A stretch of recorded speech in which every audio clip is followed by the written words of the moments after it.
На этой неделе в Коми финишировал сезон осенних субботников. И снова контейнерные площадки заполонили мешки с листвой и ветки деревьев. Рекоператор этот мусор не вывозит, так как это не твердые бытовые отходы. На федеральном уровне предложили каждому региону наконец-то разработать свой механизм сбора такого мусора. Еще одна из самых обсуждаемых экоинициатив этой недели – запрет на производство цветных и многослойных ПЭТ-бутылок с 1 сентября 2025 года. Виктория Палкина разбиралась в тонкостях грядущих изменений. За день только в этом фруктовом киоске на фасовку уходит больше 200 упаковочных пакетов. Огурцы в один, помидоры в другой, фрукты в третий. Привлекать внимание продавцов начали те сыктывкарцы, которые просят положить все в один пакет или вовсе приходят со своими. Но таких здесь знают в лицо. Постоянных покупателей, которые со своими пакетами, человек 5 всего. В основном люди все в разные пакеты просят. Полиэтилен – то, из чего и делают фасовочные пакеты, вторсырье, которое перерабатывается. Только чаще всего бросают его не в контейнеры для раздельного сбора мусора, а в обычные баки. Сыктывкарка Наталья – исключение. Уже больше года она сортирует мусор, еще и друзей подключила. Берет на себя доставку всех собранных отходов до специализированных площадок. Примерно такой объем я собираю, с нескольких, получается, семей, с нескольких своих друзей, где-то недели за 2.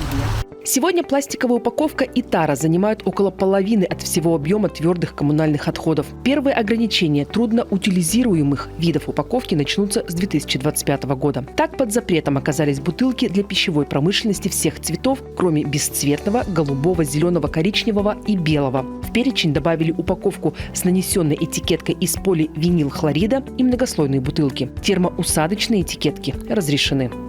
Подчеркну, что список проходил согласование с представителями бизнеса в течение нескольких лет, чтобы бизнес успел подготовиться и начал переходить к более экологичным альтернативам. Главная цель – это снижение объема отходов на полигонах и возвращение их в хозяйственный оборот, согласно принципам экономики замкнутого цикла.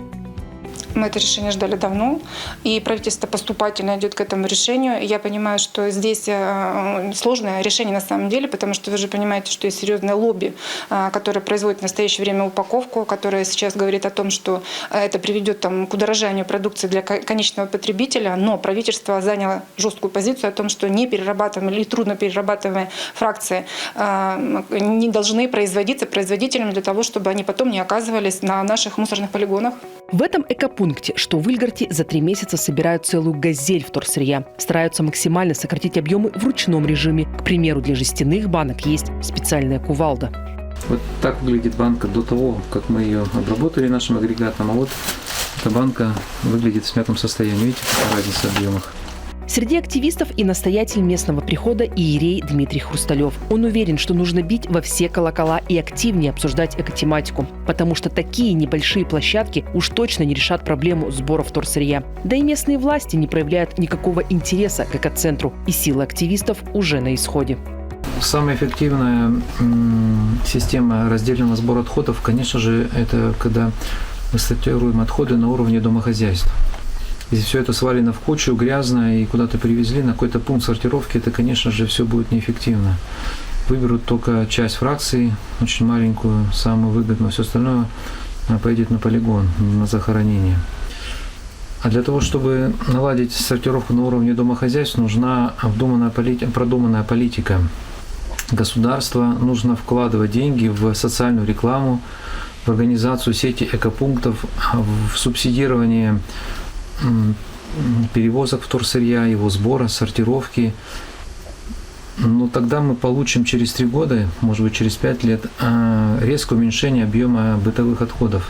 Здесь собирают 14 фракций. Есть и те, что попадают под запрет с 2025 года. Вот такие яркие упаковки, которые привлекают внимание покупателей, должны уйти в историю. На мой взгляд, это шаг такой маленький. Почему? Потому что, во-первых, вот эта ПЭТ-бутылка, она перерабатываемая. То есть это не самое большое зло в мире отходов, в мире пластика. Если бы запретили такие фракции, как 6, 7, 5, это был бы большой шаг. А так это капля в море. Шестерка и семерка – это те фракции, с которыми мы сталкиваемся каждый день. Полистироловые контейнеры из-под тортов, печенья, белые упаковки из-под яиц. Пока же самые собираемые фракции в регионе – ПЭТ-бутылки. Именно для них установлены вот такие желтые контейнеры. Чаще всего они соседствуют с синими для макулатуры. И пока культура сбора вторсырья у жителей региона хромает. Все знают, что желтые контейнеры – это для пластика. Но, несмотря на это, торчит кусочек макулатуры. Сегодня в Коми свыше 500 контейнерных площадок для раздельного сбора мусора. Здесь жители региона оставляют два самых распространенных вида вторсырья – пластик и макулатуру, и опасные отходы с ртутью.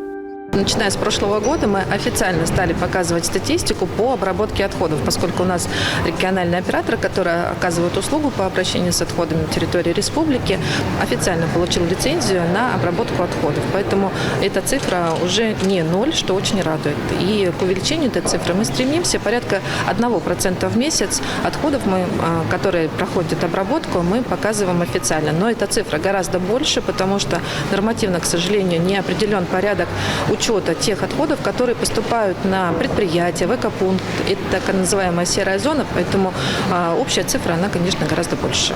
Сегодня в Коми 28 пунктов приема вторсырья. 6 из них организованы обычными жителями региона. Здесь принимают десятки видов вторсырья, которые нельзя отнести на те же официальные контейнерные площадки для раздельного сбора мусора. В обществе созрел большой и сильный социальный заказ на чистоту окружающей среды. Мы это видим по тому, как мы смотрим с вами этикетки, из чего произведено, да, переработано или нет. То есть вот это ощущение, оно просто вот даже анализа не нужно в воздухе, понимаете, что запрос российского общества на экологизацию окружающей среды, да, и на нетерпимость вот к какому-то нарушению, оно очень видно. По оценке аналитиков, за прошлый год объем бытового мусора в стране вырос на 1 300 000 тонн. Среднестатистический россиянин оставляет после себя 322 килограмма мусора. И потому призывы развивать раздельный сбор отходов звучат все громче. Но вот такими небольшими экопунктами и экологическими акциями по сбору макулатуры и батареек проблему точно не решить.